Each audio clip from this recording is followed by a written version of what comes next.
Blackman trying to spin, nothing there.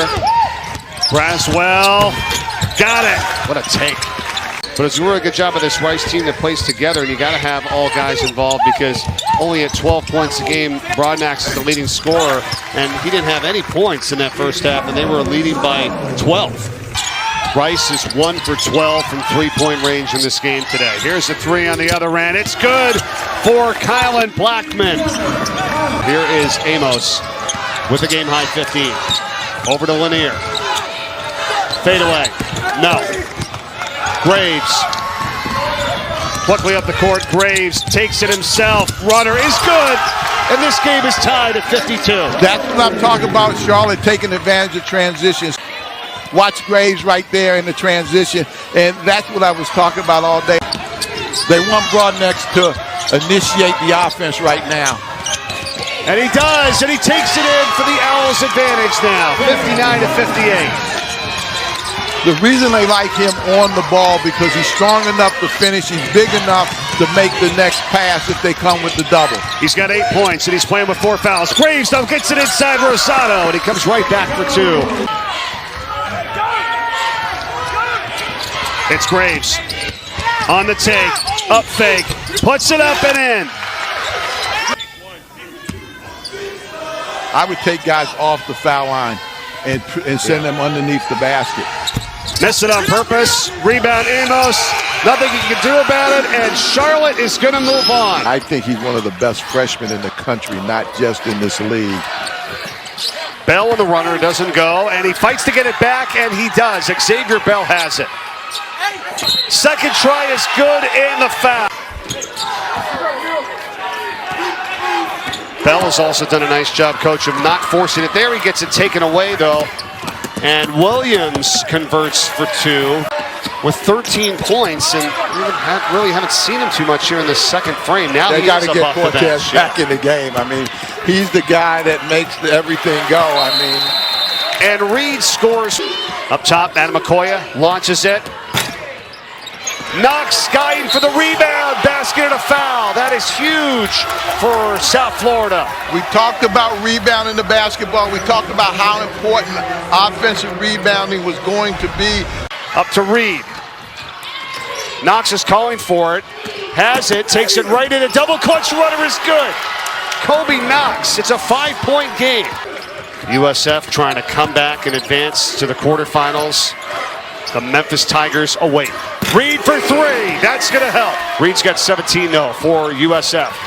Kicks it to Knox. Knox's runner is good. Cortez. He scores it in the foul. You called it. Chance for the 3-point play. He's their best ball handler. He's their best decision maker. Reed's got 17. He's hit 3 threes. Wants to go get a quick 2. Gets bumped. Puts it up and in. Jaden Reed. Timeout USF. Quickly into the front court. Takes it in. It's blocked by DeGray. Washington has it. And Wichita State is moving on. 3-point shooter. He just didn't have his feet set. A turnover. Walker's got it. Feeds to Cutter Miller. Transition. Why? Because they've got tremendous finishers, and there's no better finish than them. Braswell for Blackman. Step back 3, got a good look, and he trades it. And it's a 1-point game. He really wanted to go into Rosado. He thought that he had an advantage there. 9 for Rosado. Trying to get a steal. Blanket-Titus out to Miller. Miller's going to pop up a 3. It's good. Baba Miller. Just over a minute to go. Moretti still 10 to shoot. They can wind it down to about 54 seconds. No, Moretti puts it up and in. Big shot there. For 3. Got it. It's a 3-point game with 7.4 to go. They get it in. 3 seconds to go. 3-pointer here on the way. Thomas not there. Clock expires and Florida Atlantic escapes with a 5-point win against Charlotte to advance. We're going to have to hit a big basket to get it done. Here's Garcia from straight on, and he hits another 3. Richard, you called it, my man. They're there to try to dig it out to get a steal. Watch that in the moments of the game. Pick and roll, Amati goes reverse, and it's Tulsa. Largest lead of the game, up by 3. And that was a strong pivot by Justin Amati to get over his left shoulder for the layup. Stanford with the Euro, just always in control. Garcia just hit one, and another! A big 3 for Jared Garcia with under a minute to play. Steve Settle, who's had a phenomenal aim. Did not get the shot off, and that'll do it. The 10 seed pulls off the 14-point comeback. Corner 3 ball.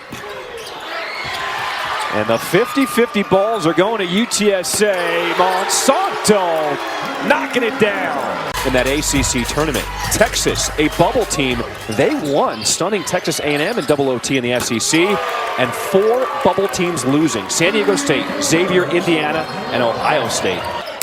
Smith on the boards, puts it up, off the mark, and look at Smurf. Little man on the floor steals it away. Here goes Spears. He just is always in control. And then you duck in deeper. Now you can get a touch that's even closer to the basket. It's the same thing on the perimeter. Watch out now. Here's the steal. Hello! Jordan Riley, let him know. Step, but look at the burst on the steal in the passing lane and going up top. He went 12? Yeah, with the Lakers. Did he? Here goes Walker with the double team. And it's Riley again. He's trying to rip the rim down. My goodness. Felton steps into it. And Riley has been everywhere, but he can't control it. Here goes Millender again. One-on-one, using the Euro to change the pace. Step back, mid-range. Off the mark, and Walker keeps it alive. Finding that three-point line is Felton, and he rips down the net.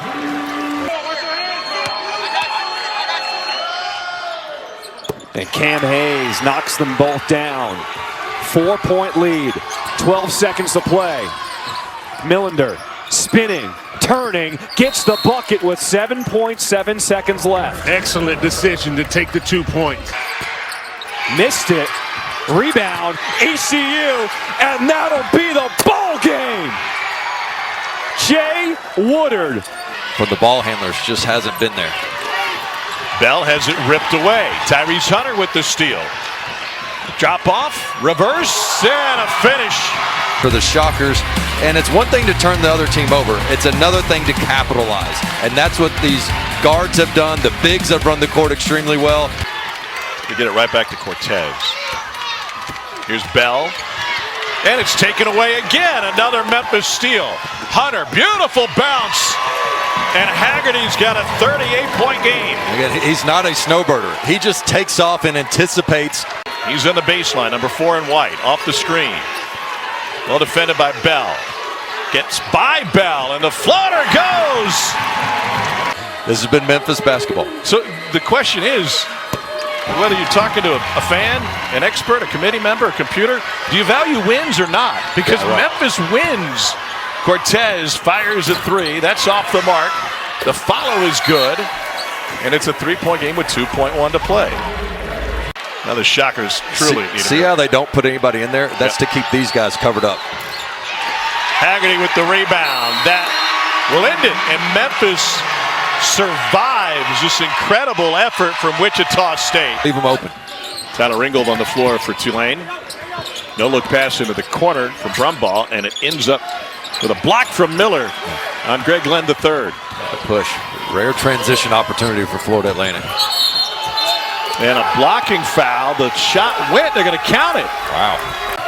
See if they can't get 18 Miller involved here. You kind of forget about him being on the court because he floats on the perimeter.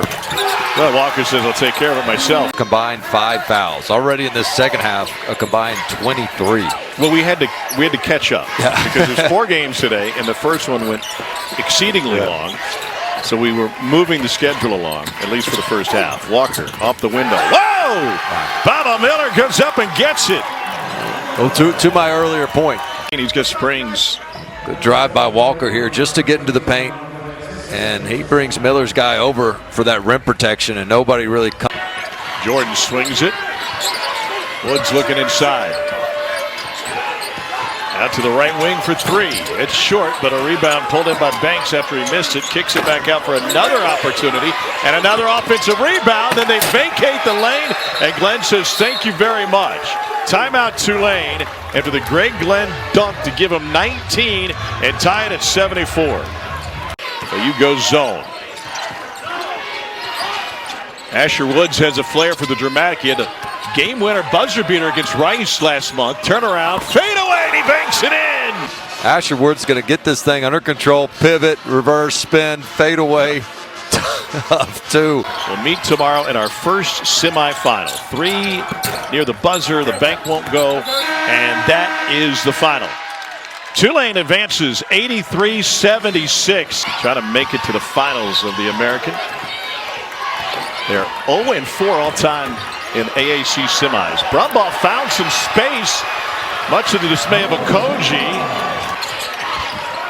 Memphis had those 13 fast break points in the first half, just 6 here in the second. Three ball uses every bit of the rim and goes for Carter. It's his third three of the game. Glenn gets a touch with a mismatch on Carter. Trying to back him down. Cisse over to help. And good ball movement for the Green Wave, and an open three good from Cam Williams. Tulane has never won an AAC semifinal game. 0-4. Here's Haggerty. Muscles through Brumbaugh and rolls it home. An off day turns into a clutch performance for Haggerty. Here's Brumbaugh at the buzzer. Got it! Wow! It'll certainly matter to some. Brumbaugh throws it in to get him to 20 points, but Tulane's season comes to an end here in Fort Worth.